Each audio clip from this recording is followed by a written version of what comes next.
that the last elections 5 years ago gave the world the extraordinary phenomenon of an election being won by a woman political leader of Italian origin and Roman Catholic faith, Sonia Gandhi, who then made way for a Sikh, Manmohan Singh, to be sworn in as Prime Minister by a Muslim, President Abdul Kalam, in a country 81% Hindu.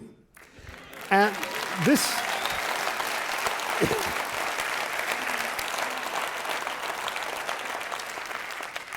When I talked about that example, it's not just about talking about India, it's not propaganda, because ultimately that electoral outcome had nothing to do with the rest of the world.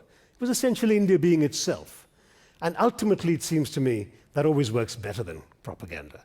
Governments aren't very good at telling stories, but people see a society for what it is, and that, it seems to me, is what ultimately will make a difference in today's information era and today's TED age. So India now is no longer the nationalism of ethnicity or language or religion, because we have every ethnicity known to mankind practically, we have every religion known to mankind, with the possible exception of Shintoism, that has some Hindu element somewhere. we have 23 official languages recognized in our constitution, and those of you who cashed your money here might be surprised to see how many scripts there are on the rupee note spelling out the denominations. We've got all of that.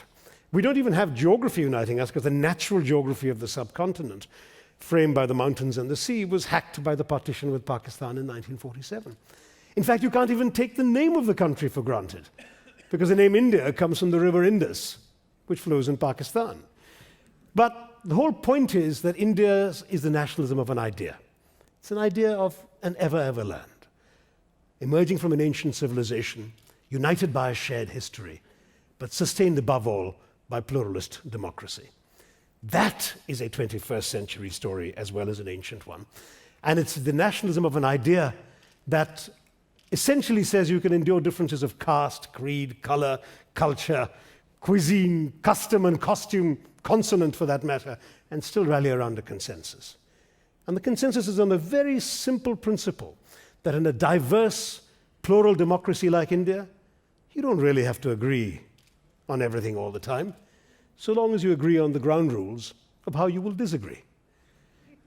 The great success story of India, a country that so many learned scholars and journalists assumed would disintegrate in the 50s and 60s, is that it managed to maintain consensus on how to survive without consensus.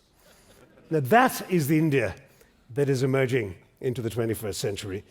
But I do want to make the point that if there is anything worth celebrating about India, it isn't military muscle, economic power. All of that's necessary. But we still have huge amounts of problems to overcome. Somebody said, we are super poor and we're also super power. We can't really be both of those. We have to overcome our poverty. We have to deal with the hardware of development, the ports, the roads, the airports, all the infrastructural things we need to do, and the software of development, the human capital, the need for the ordinary person in India to be able to have a couple of square meals a day, to be able to send his or her children to a decent school, and to aspire to work a job that will give them opportunities in their lives that can transform themselves.